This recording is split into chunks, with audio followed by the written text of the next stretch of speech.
Antioquia la más educada. Gobernación de Antioquia.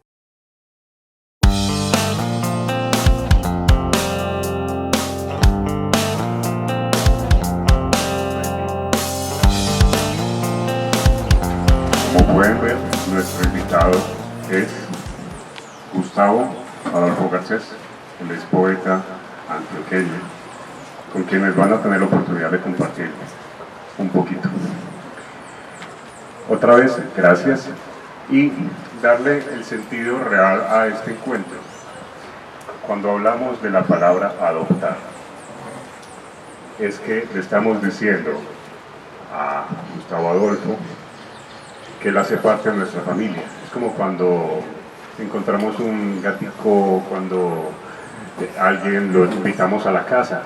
No es simplemente venga y ya, sino venga, comparte con nosotros que usted hace parte de nuestra familia, que usted es uno más de nosotros. Y esto es lo que queremos compartir con Gustavo Adolfo Garcés. Por eso, cada una de las instituciones aquí presentes tuvo la oportunidad de conocer la obra de él, hasta en fotos. Algunos tienen una imagen pictórica, algunos quieren compartir algo en particular y darse cuenta que los escritores o los artistas no todos están muertos, también están vivos y siguen escribiendo. Incluso esto es una muestra. Entonces vamos a dar inicio con lo que está preparado, que son unas preguntas que cada institución quiso preparar para hacerle a Gustavo. Entonces el primero es, entonces, ¿de dónde vienes? Pásale el micrófono. Entonces le voy a prestar el micrófono, ya tiene la palabra. Muy buenos días, mi nombre es Emanuel Vargas. Vengo en representación de la institución educativa José Miguel de Restrepo y Puerta y estamos realmente muy contentos de tener a un personaje como usted con nosotros como estudiante, y como estudiantes sentimos que aún hay autores que no se alejan como de este espacio académico base de todo lo que ustedes han logrado, pues, como personajes que han incurrido en el mundo académico, en el mundo de la escritura. Y bueno, nuestro agradecimiento por su presencia acá. Queremos como destacar algo que nos pareció muy interesante de su obra, específicamente este libro Espacios en Blanco, y es que tiene como la capacidad de enmarcar de una manera muy universal cosas muy específicas, cosas que lo remiten a uno a la cotidianidad y cosas que realmente lo hacen reflexionar sobre el real sentido de las cosas. Respecto al libro tenemos una pregunta, y es de pronto muy básica, pero tal vez tenga un significado muy profundo. ¿Qué significado tiene Espacios en Blanco? Bueno, muy buenos días. Muchísimas gracias por su presencia, por su compañía. Muchas gracias por la invitación. Muy halagador, muy cálido, muy especial todo este espacio de recibimiento, su actitud pues tan generosa.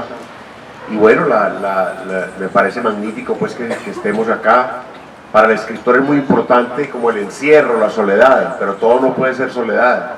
Uno también necesita salir de su concha, de su lugar de trabajo y tener estos espacios. Entonces la idea por supuesto es que pasemos un rato agradable. Aquí no se trata por supuesto de alimentar la más mínima angustia, la más mínima tensión. Entonces otra vez mucho gusto y muchas gracias, y paso a responder la pregunta. Sí, hay un libro mío editado por la Universidad de Antioquia a finales del año 2000 que se llama Espacios en Blanco. Los 8 o 9 libros de poemas que he publicado en buena medida son un solo libro, porque en todos estos libros he perseverado en torno a las posibilidades del poema breve, de un lenguaje sencillo, tranquilo, limpio, de cierta claridad, de cierta precisión. En casi todos mis poemas no utilizo signos de puntuación. Es con espacios en blanco como he manejado el ritmo, la música. En el poema eso es muy importante. Cierta cadencia, cierta musicalidad. Casi que digamos, no se puede concebir la literatura en general sin que haya esa presencia del ritmo, de la música, una melodía que encadene las palabras con gusto, con gracia. A ese libro en particular opté por llamarlo Espacios en Blanco, por esto que les estoy diciendo. Con base en Espacios en Blanco he manejado el ritmo en los poemas en todos mis libros. Lo de Espacios en Blanco tiene que ver también con el silencio. En el poema es muy importante, es tan importante lo que se dice como lo que no se dice, lo que apenas se sugiere, como para que el lector lo complete. La presencia del silencio en el poema es bien importante. Hay un entorno de silencio, una compañía de silencio. El poema sugiere delicadamente. El poema no se ocupa digamos, de agotar un discurso. En particular el poema breve, su esfuerzo de síntesis, de contención, sugiere, invita, dialoga con el silencio. Se me ocurre de pronto, un poco para ilustrar esto, ya me doy cuenta, pues estoy muy agradecido con los carteles, con los separadores, me parece una belleza. Espero que por lo menos me permitan al final hurtarme algunos, si no todos, algunos. Entonces, si quieren, les propongo leer un poema de ese libro de la Universidad de Antioquia, Espacios en Blanco, y les paso nuevamente el micrófono. ¿Les parece bien que esa sea la dinámica? Ahí nos la vamos inventando. Se trata de que sea un rato abierto, flexible, tranquilo.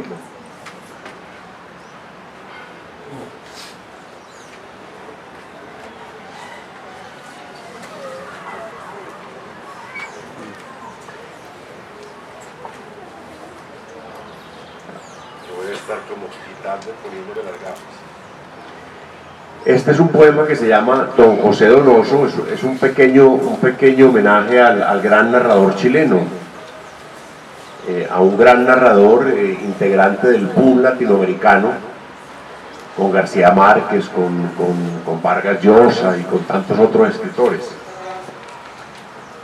y que en buena medida puede ser entendido como una especie de poética.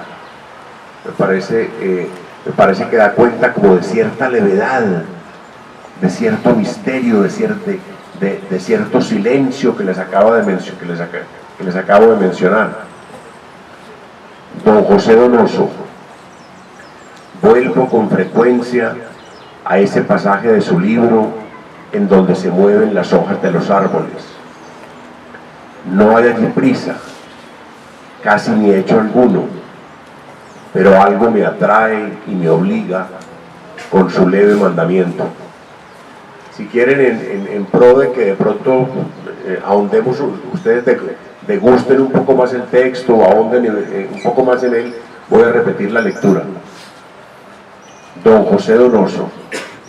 Vuelvo con frecuencia a ese pasaje de su libro en donde se mueven las hojas de los árboles. No hay allí prisa, casi que ni hecho alguno, pero algo me atrae y me obliga con su leve mandamiento. Esto del leve mandamiento es un verso que tiene mucho que ver con lo que hago, porque me interesa mucho lo cotidiano, digamos, los asuntos cotidianos que vemos todos los días, y que a veces por la prisa de la vida no nos detenemos en ellos de manera debida, en todo lo cotidiano, en lo simple, en los rostros que yo estoy mirando, en las montañas, en el aire, en la luz. Eso tiene mucho de milagro, de asombro. Esa es una tarea, digamos, muy especial de la literatura y en particular de la poesía.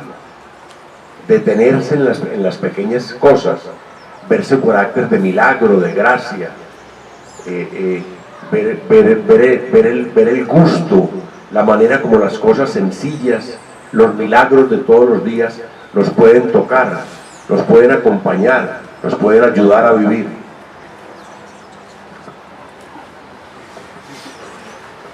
Buenos días, mi nombre es Verónica Rodríguez Serna, soy de la institución educativa La Trinidad. Nosotros, aparte de adoptar a don Gustavo como nuestro poeta, Gustavo como nuestro poeta, también adoptamos el libro de él,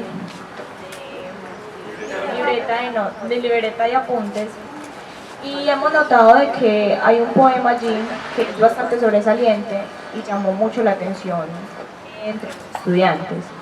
El poema fue el del abuelo. Este poema, ¿qué le inspira? ¿Qué lo llevó a ese sentimiento por ese abuelo? Bueno, la pregunta me encanta porque se trata de Francisco Escobar, el abuelo materno. Yo creo que es evidente que en buena medida mi gusto por la poesía, mi interés por la poesía tiene que ver con él. La gran pasión de la vida de Francisco Escobar era decir poemas. Él murió de 90 años y toda su vida pues tuvo una memoria prodigiosa. Entonces se sabía poemas de Julio Flores, de José Asunción Silva, de Gregorio Gutiérrez González, y su gran pasión era decir los poemas. Se tomaba un aguardientico o sin tomárselo, solo o con visita. Esa era su gran pasión, decir los poemas, y los decía con un tono muy neutral, sin esa altisonancia así de la declamación que, les confieso, pues me cae más bien gorda. Él decía los poemas con un tono muy tranquilo, muy sencillo. Entonces, desde que yo estaba muy niño, asistí a esa ceremonia, digamos que sencilla pero trascendente. Asistía a ese gusto del abuelo por las palabras, por el lenguaje. Yo creo que recuerdo el poema de memoria. El título del poema es Abuelo, y dice: en las noches, por el ruido de tu respiración, te sabíamos presa de fantasmas, pero los mediodías te llegaban con un calor dulce y dormías como un ángel. ¿Con quién sueñas, Francisco, ahora que llevas tantos días de siesta? Gracias a ti.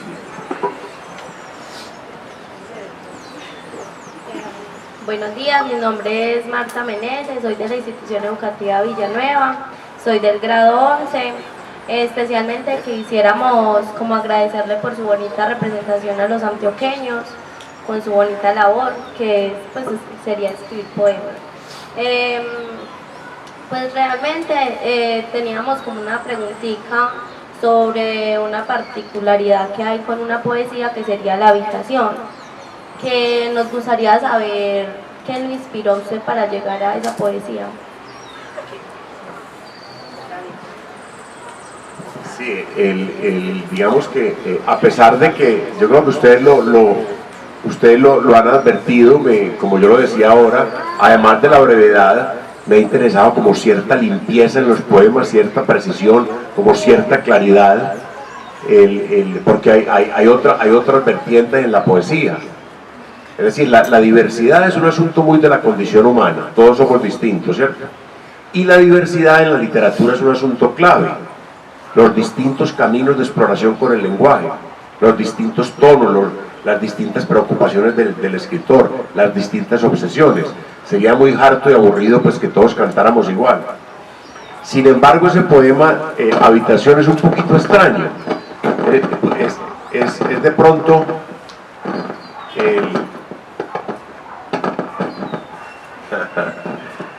pues un poco temperamental el sonido.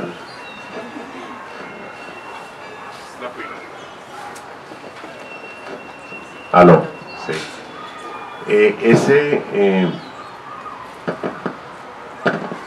Estamos hablando del poema que empieza Hay noches, ¿cierto? No, de no ser por el televisor. Ah, sí, estaba pensando. Ahora les cuento sí, bueno, digamos que termino el rollo.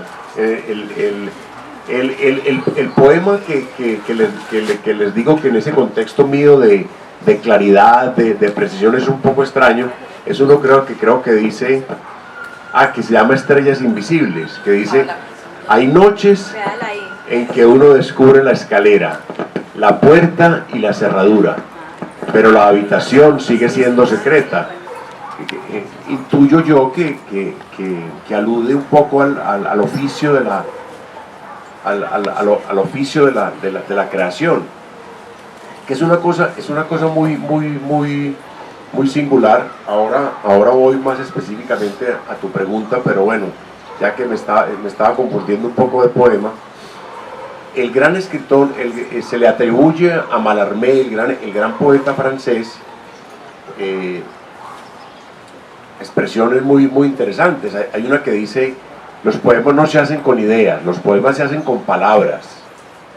Y hay un momento en que dice: son las palabras las que mandan. Eso comporta una gran sabiduría, porque el trabajo del poeta no es un trabajo, digamos, simple, fotográfico, de que el poeta tiene algo en la cabeza, entonces se acerca la hoja en blanco y va y lo plasma. No, ese esfuerzo por convertir algo en palabras está lleno de sorpresas. A veces el poeta quiere escribir sobre un caballo y resulta escribiendo sobre un árbol. Las palabras van definiendo como ciertos énfasis, ciertas aristas, ciertos rumbos del poema. Entonces el enfrentar la hoja en blanco, por supuesto que es una mezcla de alegría, de gusto, de pasión, pero también de trabajo, de trabajo arduo, difícil, exigente. Por eso hay noches en que uno descubre la escalera, la puerta y la cerradura, pero la habitación sigue siendo secreta. Alude en parte, además de lo que ustedes quieran interpretar y sientan e intuyen, a esa necesidad de perseverar en el oficio, de continuar explorando. El poema por el que me pregunta se llama Habitación y dice: de no ser por el televisor, todo sería sigilo y silencio. Las imágenes del noticiero se repiten en la jarra de agua. Pues el televisor tiene en la vida de todos una presencia muy cotidiana. Yo no soy especialmente muy televidente, pero claro que veo televisión.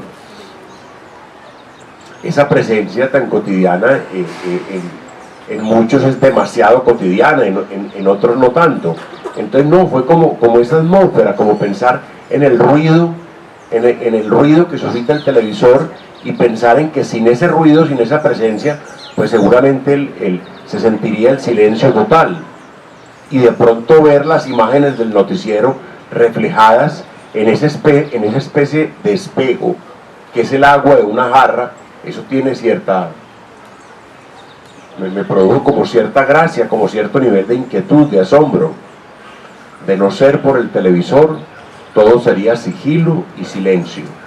Las imágenes del noticiero se repiten en la jarra de agua, como un efecto de reflejo, de espejo, que me pareció interesante.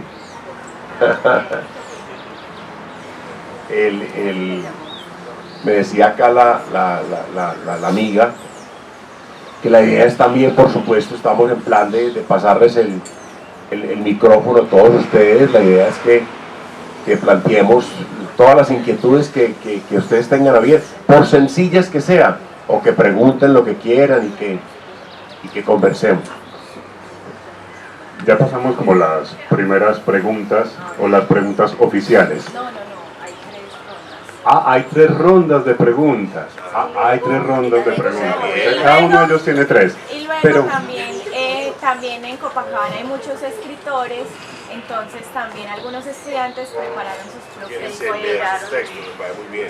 entonces tenemos esta dinámica. Hay otras preguntas. Todos los que escriben o tienen algo que compartir de sus escritos pueden hacerlo. Para eso está el micrófono, que ya no chilla, ya no tiene ruido. Y también si tienen preguntas. Y yo creo que también ustedes tienen el interés de que Gustavo tenga la oportunidad de ver lo que ustedes tienen preparado para él de manera gráfica en esta pared. Entonces seguimos con las preguntas. ¿Listo? Alejándonos un poquito de los textos como tal, bueno, no alejándonos del todo, sino como yéndonos un poquito más a la parte de lo que hace el escritor como tal. Se puede ver de toda la obra que es muy importante la capacidad de abstracción, la persona que está tratando de hacer un ejercicio escritural, y también es muy importante esa capacidad de asombro. Y muchas veces uno como escritor, bueno, no como escritor, como aprendiz, trata como de seguir esos pasos, pero la sociedad le muestra muchas veces como unos clichés, unas cosas que le impiden llegar a una escritura sincera, transparente, una escritura que realmente refleje una conexión de lo que se está haciendo con el escritor, pues, o con el que está intentando escribir. Entonces mi pregunta es, ¿cómo debe ver uno como estudiante, como aprendiz, esa parte de la escritura, esa parte de la subjetividad, de la abstracción, para que no se torne como en un cliché? ¿Cuál sería como la manera de uno acercarse al ejercicio de escribir sin incurrir en muchos de esos errores que el medio de consumo nos muestra, y sin llegar a cometer, valga la redundancia, esos errores de quedarse como en el simple hecho de destacar las cosas y ya? Producir para el consumo, no escribir verdaderamente a lo que va a no dejarse influenciar por Digamos que cada escritor va encontrando su voz. Cada escritor va encontrando su voz. Para el poema no hay textos vedados. En el poema cabe la montaña, cabe el aire, cabe la luz, cabe hasta el mismo consumo, ¿cierto? La actitud consumista puede ser mirada por el poema con crítica, con ironía, con mordacidad. Eso de los errores se aprende es cometiendo errores. Es decir, toda la vida vamos a ser unos aprendices. El ejercicio de la escritura va a ser siempre retador, va a ser siempre exigente, pero no se trata de que eso nos asuste, sino se trata de asumir ese reto con alegría, con gusto. Hay un momento en que el escritor, un momento de su vida, siente que digamos, experimenta una presencia fuerte de la necesidad. Hay un momento en que el escritor es consciente de que necesita de manera cotidiana leer y escribir, que son dos cosas que van permanentemente abrazadas.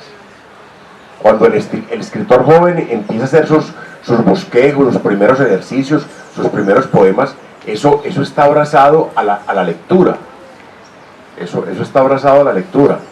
Entonces, en la lectura, el escritor se va a encontrar con que la voz de un poeta es una, la de otro es otra, la de otro es otra, ¿cierto? Y eso lo va acompañando, eso lo va estimulando a definir su propio camino de exploración. Entonces, me parece que intento responderte diciéndote que se trata de trabajar. Hay un segundo paso en que el escritor descubre que ese nivel esa necesidad tiene que estar abrazada al trabajo, al oficio, a perseverar, a insistir, a tachar, a corregir, a volver a empezar. Hay una respuesta muy bonita, se la atribuyen al gran pintor, a Picasso, que como tantos pintores no hacen sino trabajar. Quieren es pintar por la mañana, por la tarde, por la noche, es cierto. Entonces le preguntan a Picasso, le dice, maestro, ¿y usted qué opina de la inspiración? Entonces él dice algo así que no sabe muy bien si la inspiración existe o no, pero que si llega, que lo pille trabajando, ¿cierto? Porque el creador, el artista seguramente tiene momentos, digamos, como de especial inspiración, momentos como especiales de revelación, pero eso se convoca es con el trabajo. Eso no es que el creador se va a quedar esperando a que los fines de semana, los sábados o los domingos le llegue la inspiración, no. Esos momentos especiales de creación sí llegan, pero en un contexto de perseverancia, de trabajo. Entonces más que temerle a los errores, no, hay que perseverar con tranquilidad, con oficio, con dedicación, y uno va advirtiendo que en la medida de lo posible va logrando algo de voz, de universo personal.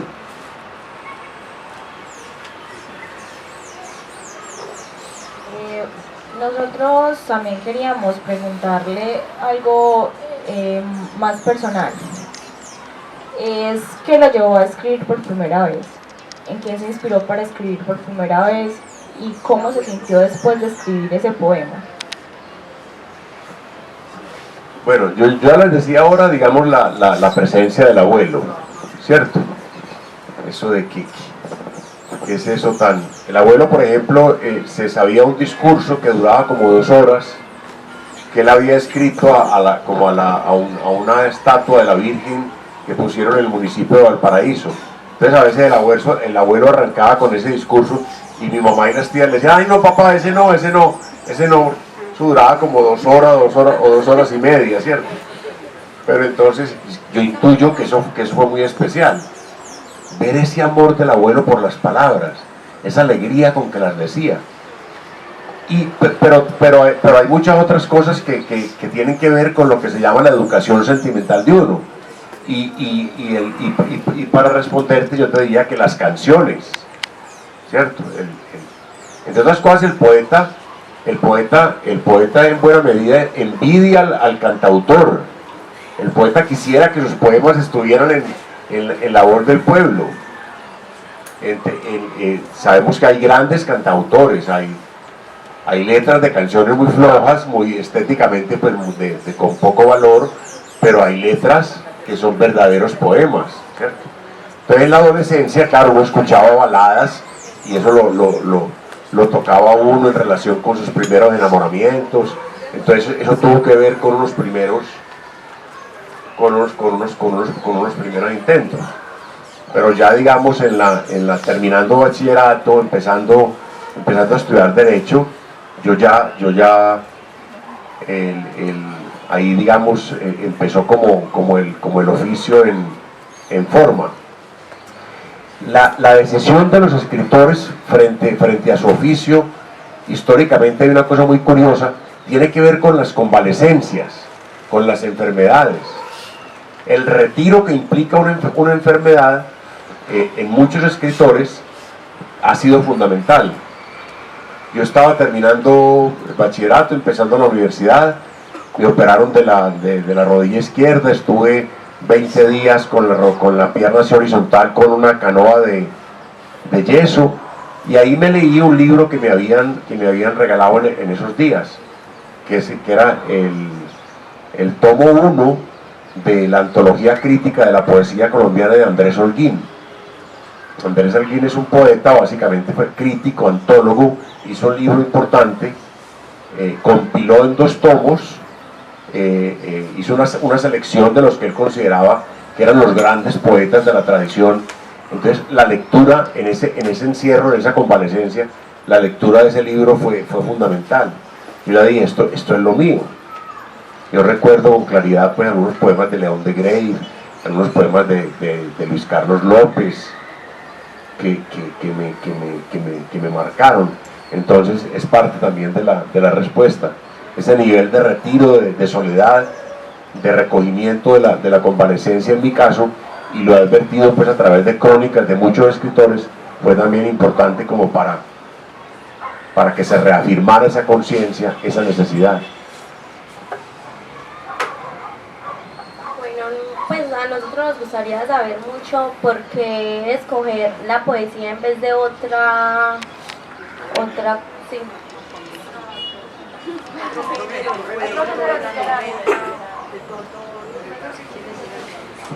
Sí, digamos que yo intento unas respuestas, pero no siempre puede haber unas explicaciones absolutamente racionales. No, son como intuiciones, vislumbres. Sí, mi camino fue el de la poesía, que tiene que ver con el abuelo y con unos primeros libros de poemas que yo leí cuando empecé a estudiar Derecho en 1975. El primer libro de poemas del gran poeta antioqueño José Manuel Arango, que se llama Este lugar de la noche. El primer libro de poemas de otro importante poeta colombiano antioqueño, Juan Manuel Roca, que se llama Memoria del agua. El primer poema de un poeta, Raúl Henao, que nació en Cali, pero ha vivido toda su vida acá, que se llama Combate del Carnaval y la Cuaresma. Y en esos libros hubo una serie de poemas breves. No es que yo me haya planteado, pues bueno, yo voy a ser un escritor de poemas breves y no más. No. Pero esos primeros libros, digamos, de mi generación anterior, eso tiene que ver con lo que yo les decía ahora. El hecho de querer escribir y de estar llevando a cabo unos primeros ejercicios, hay que abrazarlo, hay que acompañarlo con la lectura. Y un buen camino de lectura puede ser acercarse a los libros de los poetas de las generaciones anteriores. Para mí, los poetas que hoy tenemos 50 y pico de años, yo tengo 58, para nosotros fue importante leer a los poetas de la generación anterior, que es la generación que algunos llaman generación sin nombre o generación desencantada. Harold Alvarado Tenorio, María Mercedes Carranza, Darío Jaramillo, Raúl Henao, Juan Manuel Roca. Cierta distancia, pero también cierta cercanía. Son los poetas que hoy tienen, digamos, 10 años o un poco más que los que hoy en día ya estamos cercanos a los 60. Esa lectura de sus primeros libros y de sus libros siguientes nos ha acompañado, nos ha enseñado. Esta ya sería la última ronda de preguntas oficiales para dar paso a las voces de todos ustedes, con sus creaciones y con sus espontaneidades. Respecto al libro Espacios en Blanco, hay algo que me llama mucho la atención y es como la frescura con la que usted puede abordar ciertas temáticas, como lo decía ahorita, muy cotidianas, muy de uno. Y mencionaba usted ahorita que en su juventud la poesía tuvo una influencia muy grande, al igual que la música. Veo yo pues en esos poemas que aún se conserva como un espíritu juvenil, pero eso se contrasta con algo que yo me atrevería, no sé si sea atrevido, a comparar con el ejercicio que hacía Álvaro Mutis de escribir para el mundo, que de hecho es uno de los conceptos que tenemos acá en Colombia de ese escritor, que es como uno de los que dijo, no, vamos a escribir para cualquiera que lea, no nos vamos a quedar aquí en Colombia, que ha sido uno de los errores que han cometido los escritores de este país, y veo pues que no se pierde con esa frescura, pero tampoco el contraste. Entonces mi pregunta es, ¿considera que un escritor nunca debe perder como ese espíritu juvenil, pero que debe estar siempre en función de no solo el espacio que le rodea, sino de algo que está mucho más afuera de su zona de confort, de su zona, pues la zona en la que siente que sus escritos pueden llegar a generar como un impacto? Sí, lo que se llama la herencia local, la herencia regional, asunto emparentado con lo que acabo de mencionarles de los escritores de la generación anterior, es importante. Lo que pasa es que uno va entrando también en la literatura universal, ¿cierto? La literatura en general y en particular la poesía tiene mucho como de una antigua conversación. Uno a través de los poemas conversa con poetas de todos los países, de todos los continentes, de todas las lenguas, de todas las épocas. Uno, el escribir un poema sobre un asunto sencillo del barrio, del municipio, si ese poema logra cierta fuerza, cierta calidad estética, tiene también una fuerza universal, ¿cierto? Escribir sobre lo más inmediato, sobre lo más cotidiano, sobre lo más cercano, no tiene por qué crear angustia, ¿no? Si uno escribe sobre las cosas que ve y conoce y que tiene cercana, y así lo han hecho todos los grandes escritores. Lo que pasa es que los grandes escritores lo han hecho con un nivel de hondura, de fuerza, de poder, de sugerencia, que logran un sentido universal.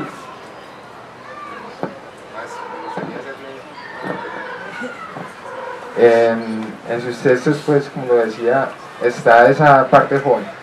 Hay de pronto en ellos, como muy metido por ahí, que no podemos percibir nosotros a simple vista, un Macron, en términos de Álvaro Mutis.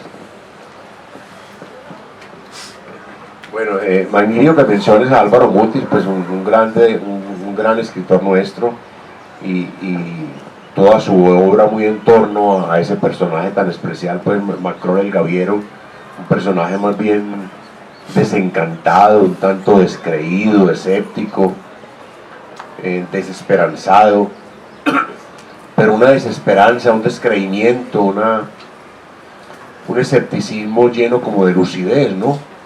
Lleno de asombro y de pensamiento y de reflexión.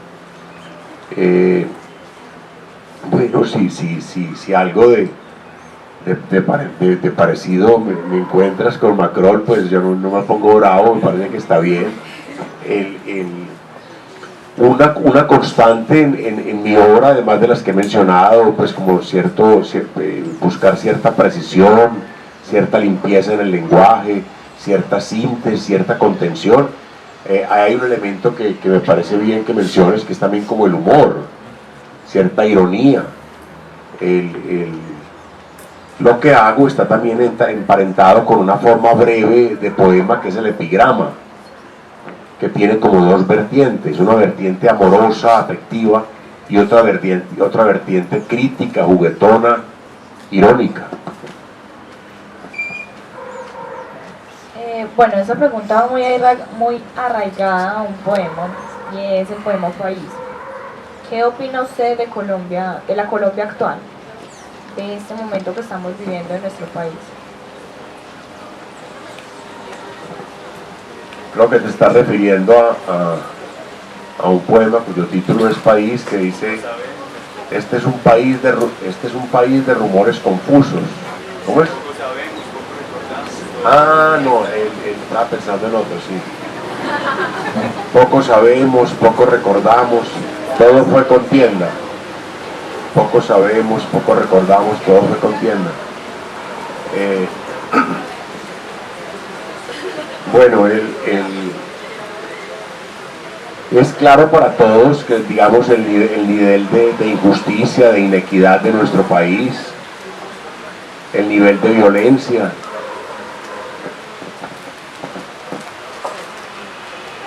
La historia siempre es una especie, a veces como de algunos hablan como de dos ríos paralelos, ¿no?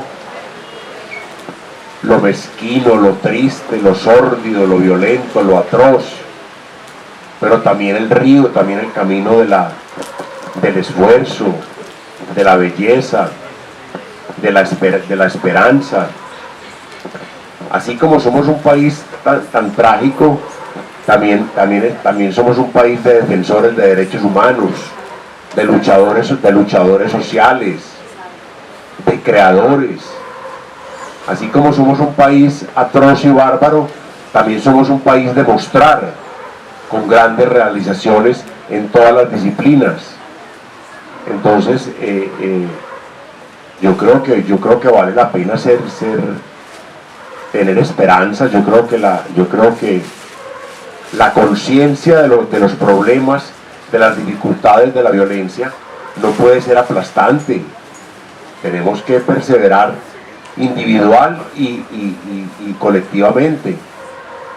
Tenemos que pensar en las posibilidades de la paz, tenemos que pensar en las posibilidades de socialmente construir un país mejor, pero tenemos que pensar también en las posibilidades de plenitud individual, de alegría, de fuerza.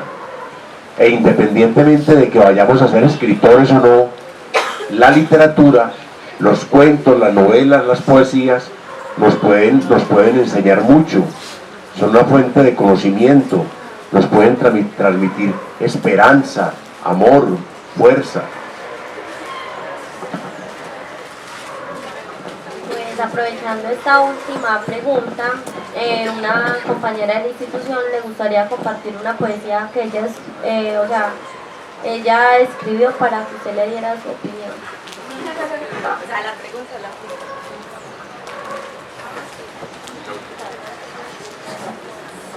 Dale. Tan exagerado.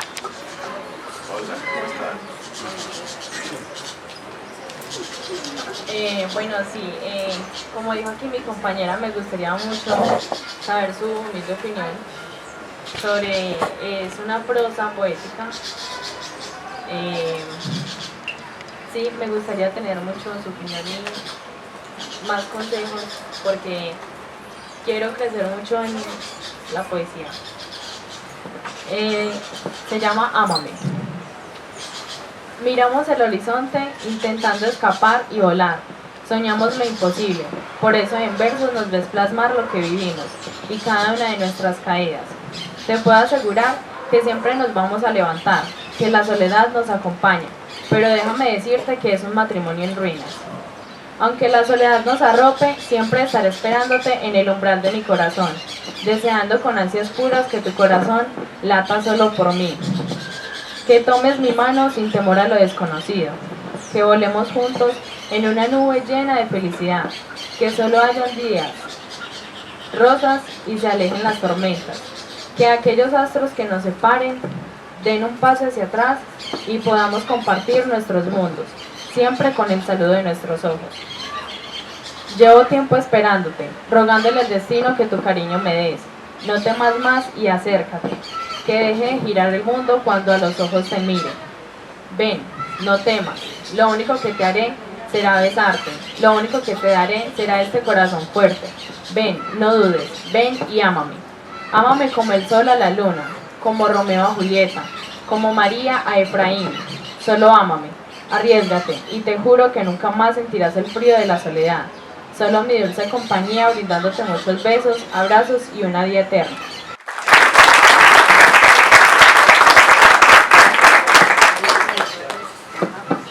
No, tu poema tiene fuerza, es un texto atractivo que tiene un tono como de suscita verdad, uno advierte sinceridad. La idea es que perseveres, ¿cierto? Que perseveres en ese ejercicio de escritura, que combines ese ejercicio que llevaste a cabo escribiendo un poema de amor con los poemas de amor de otros escritores, para que tú adviertas aristas, matices en los que puedes coincidir o niveles de diferencia, para que tú adviertas también otras puertas, otros caminos. Está bien que perseveres en los poemas de amor, pero que te le apuntes también a otras cosas, a caracterizar, por ejemplo, ese árbol o el árbol vecino de tu casa, o a caracterizar el parque de tu casa, o la vida de los niños de tu barrio, o la vida de los ancianos. Es un camino también muy interesante, no ponerse retos, ¿cierto? De pronto intentar caracterizar el entorno en el que vivimos. Todos los días hay maneras de inventarse retos, ejercicios, y ese quehacer, ese perseverar, va enriqueciendo, por supuesto, los resultados. Te felicito. Bueno, no sabemos por qué se levantó, también podría estar aquí. Ya terminamos esta ronda de preguntas. En este evento de Adopta un Autor, a Gustavo Adolfo Garcés, que también hace parte de lo que llamamos en este momento el Festival de las Letras, donde cada uno tuvo la oportunidad de conocer la obra, interactuar con la obra y en este caso, o en este momento, con el autor. Y es también el inicio de lo que habíamos llamado el Club de Lenguaje, que algunos de ustedes ya tienen conocimiento de él. Y vamos a dar paso en este momento a quienes quieren compartir lo que escribieron, porque parece que hay mucha madera literaria aquí en Copacabana. Tienen el micrófono. Bien, el poema se llama Lejana. Dice así: no hay miradas ni sonrisas, suspiros distantes, cada quien a su tiempo y en su espacio, lejanos los labios, lejanas las palabras, diferente el viento que las transporta, diferente los oídos que las oyen, mirándose las propias manos abandonadas, se hallan sin esas compañeras tersas y suaves, dulces en el tacto, cálidas en el abrazo, lejana, muy lejana, muy, muy lejana.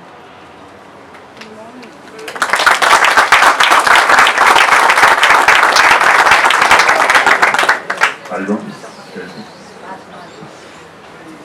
Y tu poema pues me encuentro con es una especie de caracterización de una ausencia, ¿cierto? De un vacío. Somos muy dados a iniciar escribiendo poemas de amor, y eso está bien. Tu poema me suscita interés, me suscita verdad. Veo madera, veo ganas. Pero el tema del amor, y me atrevo pues a aconsejarles amistosamente, hay que mezclarlo también con otros temas. Sí, yo no he con otros. O sea, este poema es uno de algunos. Porque yo cuando estaba en el colegio, pues mucho poema de amor y en fin, y quise compartir eso, pero a mí me gusta la poesía, pero más que todo escribir ensayos, algunos cuenticos, también con esa madera poética que tiene la literatura, que me gusta mucho, como darle caracterización a todo lo que se pueda, porque si uno le da imágenes a lo que escribe, se interpreta mejor y se goza más, porque vos estás leyendo un montón de imágenes y te vas a sentir muy bien haciendo. Qué bien. ¿Cierto que hay más? Sí. ¿Cierto? ¿Y dónde está? Ok. ¿Quién tú? Ah, ok.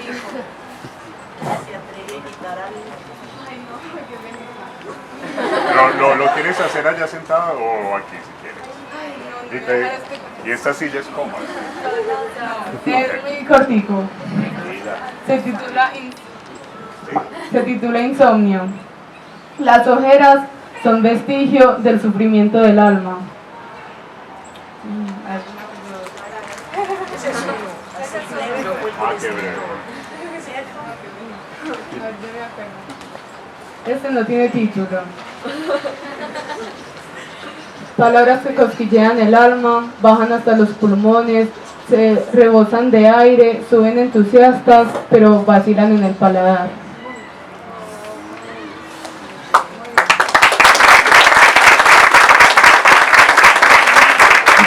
¿Tienes algún otro? ¿No?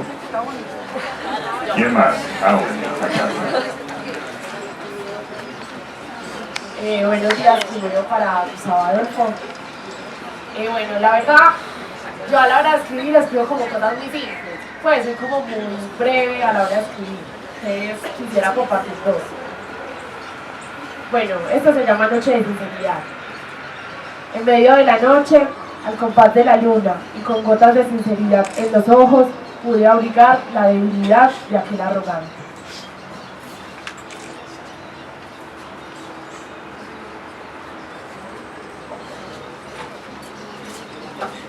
Bueno, acaba ahora. Cura a los problemas. Huir de los problemas no era fumarse un tabaco, mucho menos embriagarse hasta el amanecer. Para ella, la única cura era tomar un lápiz y un pedazo de papel.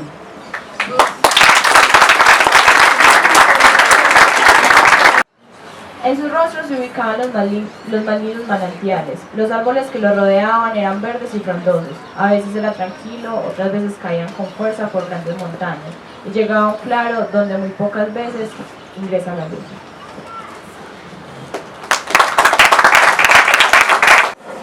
Bueno, nuevamente les expreso todo mi cariño y gratitud por esta compañía tan cálida, por la antelación y el tiempo pues que le han dedicado a mis poemas. Eso me acompaña y me estimula.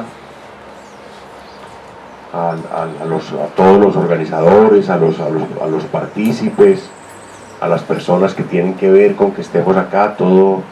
Reitero pues mi afecto y gratitud, y quiero a manera de despedida leerles dos poemas de un libro reciente que se llama Una palabra cada día.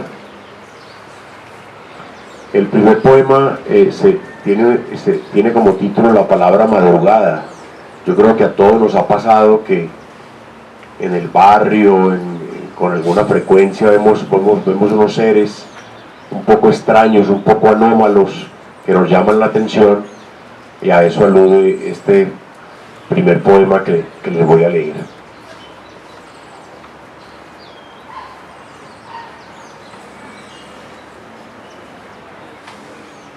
Madrugada.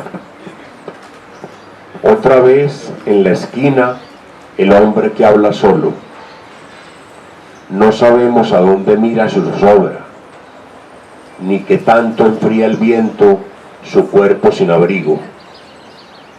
No hay una barca que lo saque del fragor, ni una silla en que su vida pierda peso. Está solo, capeando el temporal. El burro. Bajo el sol de marzo, junto al mar, el burro agoniza. No sabemos si la muerte lo apremia. Hay pájaros y nubes y mujeres con cestos repletos de legumbres. Tal vez un ángel lo espera. Se le acercan las lagartijas y la sombra del pino. Está próximo a entrar por el espejo y a que le crezcan alas. Giran los buitres. Yo quiero la más educada en la red de lenguaje.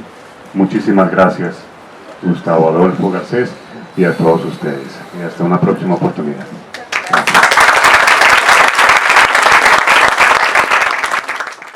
Antioquia la más educada. Gobernación de Antioquia.